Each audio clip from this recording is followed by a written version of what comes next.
So our next speaker is Silvia Puglisi from the Tor project, and she's going to talk about onions in containers. Hello.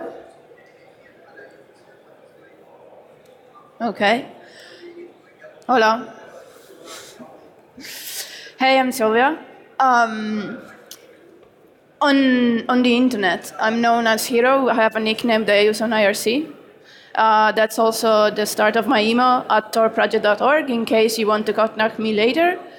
I work at the Tor project, but also part of the information security group at the UPC Barcelona, the local university where I got my PhD a few years ago. And I organized the local cybersecurity meetup. I have this work. Small breakdown of the session now. I'm going to talk about Tor. What are onion services, in case you don't know them, and how we can use Docker for serverless application and starting onion services. So what is Tor? Tor is free software, free and open source, free as in freedom and free as in beer. Tor is a community made up of a diverse group of people. We have volunteers, we have researchers, we have people that run nodes on the network, and we have just people that are enthusiastic about the project and decide to do advocacy. Tor is an open and decentralized network, and it's also a no-profit that runs the Tor project. So we have over 2 million users every day on the network. We have 2,000 bridges and 6,000 relays. These are nodes in the network. And we advertise 200 gigabit per second of bandwidth. The actually used bandwidth is half of that. So we have double the capacity of what we use. What does Tor do? Tor provides privacy, and it also provides anonymity. It provides communication security, and if you want to frame all of this differently, we can say that Tor provides a traffic analysis resistant communication network. That's actually the technical explanation. These 4 points, they're all the same thing, but the last one is different. Tor provides reachability against censorship. It means that allow people to exercise the right to reach information that otherwise wouldn't be possible for them. So everybody knows the Tor browser, but why Tor makes a browser? The idea is that we provide the browser to ensure safe use of Tor for the main activity that people do on the internet, which is surf the web. And what the Tor browser does is reduce linkability, which is tracking of users across different websites. So how do we do what we do? We say that Tor provides privacy by design, and privacy is provided by distributing trust. You don't have like a VPN in which you have to trust your provider, which is the single point of trust or failure. You have the Tor network, and the volunteers run the network. We don't own it. Nobody owns it. So how does it work exactly? So we have Alice and Bob, as in every talk about something related to cryptography. Alice is someone with a Tor client. Maybe she's using the Tor browser, we don't know. Bob is a website. So what Alice does, they open the Tor browser, they receive a list of Tor nodes, and they basically, with the 3 Tor nodes that they receive, they build a circuit to Bob, and the communication between the Tor nodes is encrypted. That's why those arrows are green. But what happens between the last node and Bob, it's the open internet. So it depends on the protocol that Bob is using. If it's HTTPS, then it's encrypted. Otherwise, it's in the clear. So we always say that it's always important, even when using Tor, to make sure that you're using secure protocols. And if later on Alice wants to visit a different website, a different circuit is built. So every time there are different nodes that are used to reach Bob in this case. So anonymity is more than encryption, because if you encrypt a conversation, you're just encrypting the content of the conversation. You're not encrypting the metadata about that conversation. You're not encrypting who you're talking to, how long you're talking to, and the kind of traffic that you exchange. So you don't hide your social graph, you don't hide your network metadata, and you don't hide your location, and which is different. Tor does this, and a VPN in this case doesn't. So what are onion services? An onion service is anything. Is SSH server, it's a web server, it's a chat application, it's anything that you can think of that runs on the Tor network.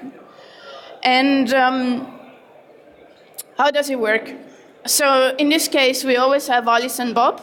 And Bob is an onion service. So what Bob does is they pick some points, some nodes in the network, and they call this the introduction points, and builds circuits to them.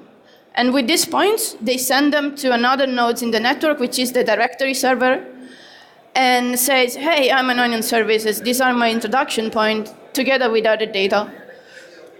So Alice knows about Bob and makes a request to the directory server saying, hey, I want to reach bob.onion. So Alice receives the introduction points from the directory server and writes to Bob and tells Bob to exchange a one-time secret at a rendezvous point, which is another node in the network. So Bob connects to Alice, provides the secrets, and they communicate through the Tor circuit through the rendezvous points.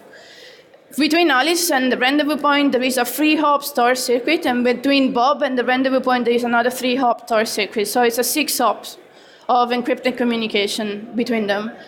But we have a new version of the protocol, and with the new version, actually, if Bob is a known website, like the New York Times, for example, they might not be interested in hiding their location, and they might configure the service to use just a 3-hops circuit and make it faster this way.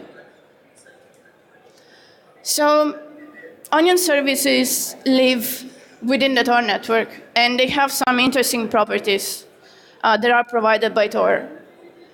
They can be started from anywhere, even your computer.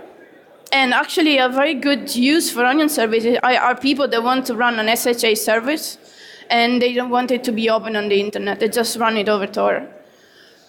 They are peer-to-peer. You don't need a public IP address to run an onion service because it exploits the tunnel properties that are given by the network. They are decentralized. You don't need hosting. So because they run over Tor, they are like less prone to be scanned for vulnerability, for example, known attacks. And the person that needs to reach the onion service, they need to know the key to the onion services, which is the onion service address. They provide bidirectional anonymity because with the 6-hop circuit, Alice doesn't know where Bob is and vice versa. The new version onion service, they have a 54-key onion service address. This is a public key. And you can also create subkeys. So you eventually, if you wanted, you can create as many keys as you want and give as many keys as you want to all the people you're talking to. So the onion service address could be a one-time password in a way, if you want to call it that way. So what we can do with this? The idea is that because you run them from your computer, you just want to run them within a container. And if you run them within a container, you might think, hey, I might start thinking about building application that I can run from my computer and people can access them on the internet without needing anything else at the Tor browser. So we decided to make an example of how you can build a serverless application that you run from your computer and you run onion services. So I have a demo. I hope it works with all the...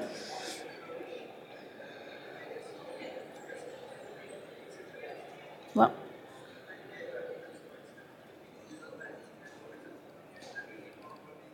Okay, so it's basically launch it like this.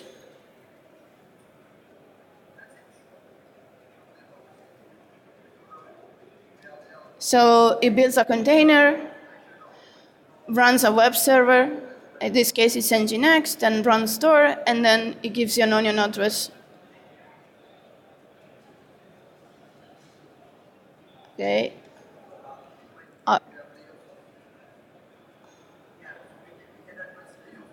Okay. Then if I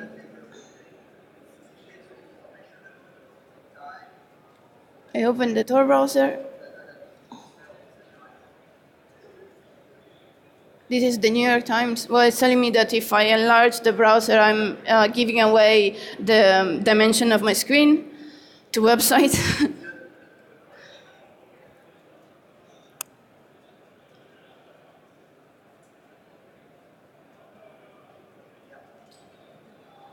Okay. And then you have the onion service running from my computer.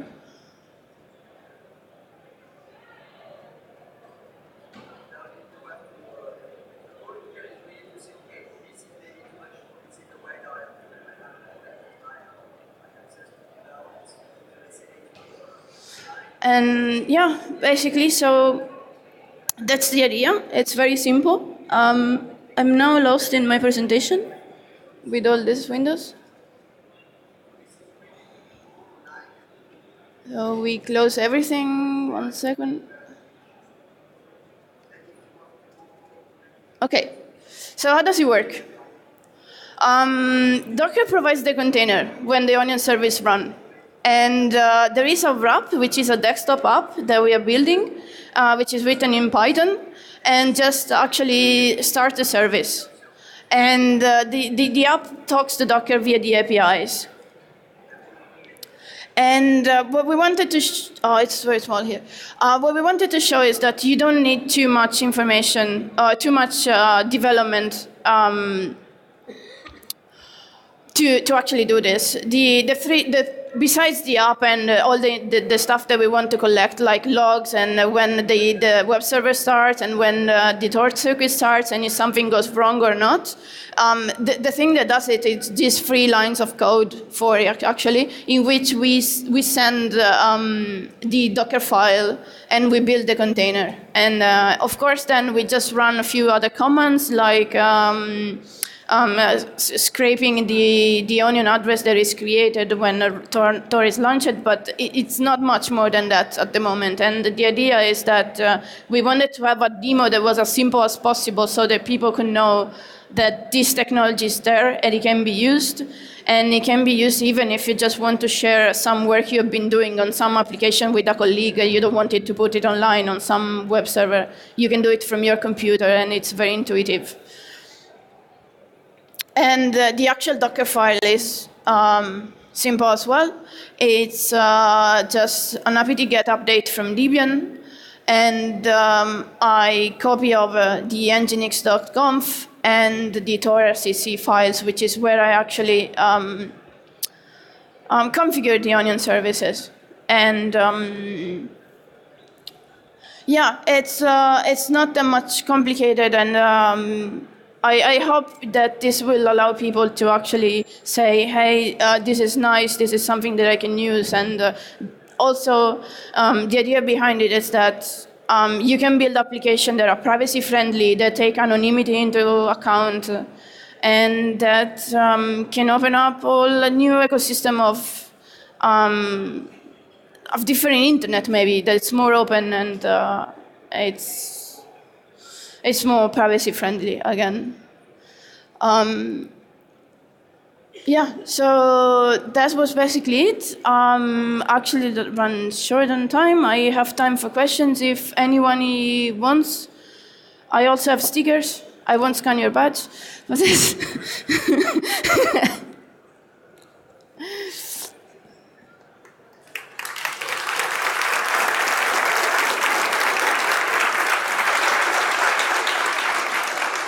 Does anyone have a quick question?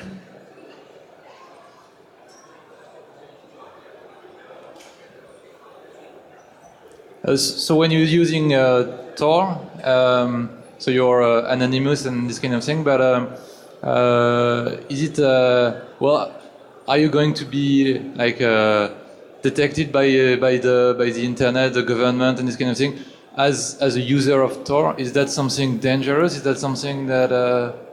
Because I've never been to Tor. Okay. But, because so you don't know on which website you are, but an external observer can still see that you are on Tor, right? So, yeah. So this is how it works. When you get out of the Tor network from the last node, the third one, the website that you visit might know that you come from Tor because the list of Tor nodes is actually public. So what happens is that somewhere, depending on the location of the Tor node or depending on the website, you can get a different experience. But you shouldn't be concerned about this because what the website see is only that there is someone coming from that node. It doesn't know that it's actually you because there are free hops behind you. But on the first hop, when you go into the Tor network, can your ISP or your government see that you're going into the beginning of the Tor network? Eventually, they will see that you connect to this node. But we also have so this is when some nodes are blocked by governments, let's say, or by ISP. But we also, when I talked about bridges, those actually are nodes that are not public. So they eventually become public, but we keep adding more. And if you connect through those bridges, then the ISP or the government doesn't know. And there is also another thing. We use other techniques. There are called pluggable transports. And what they do, they obfuscate the traffic in a way that it doesn't look like it's Tor traffic. It looks like HTTPS, basically. So that, and there are also other things that you can add to that. So you can obfuscate the traffic, or you can use things that are called domain fronting, for example, in which you connect to Google or Microsoft, but in reality you are requesting something else. So what the network sees is that you're connected to Microsoft, but you receive page.com. This is on the Tor browser, and there is a button that is called Security Settings and Network Settings, and through that you can explore all these things. It's just by clicking on the onion on the left-hand side. Yeah. You've mentioned in earlier slide the use of Docker in the serverless world. Can you explore more of these experiences? So the idea is that you have just something running on your computer, and you don't need hosting. That's the serverless idea.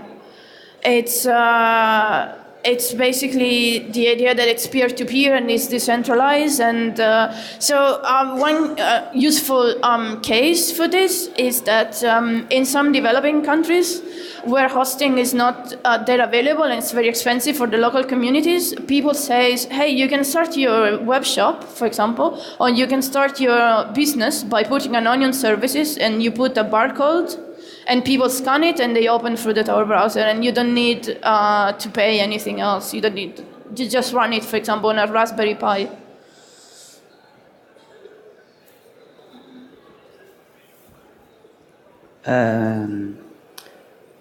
How much do you see the risk that governments are going to offer these Tor nodes? Can you somehow pretend this, or? Because if you have some countries doing that and they connect their information, privacy is kind of gone, no? So you mean what is the risk of people taking over the network, in a way, government or ISP, or getting tracked by NSA and other kind of? So the thing that we always advertise about Tor is diversity, and we try to say that it's important that we have diversity in users and in networks, in nodes.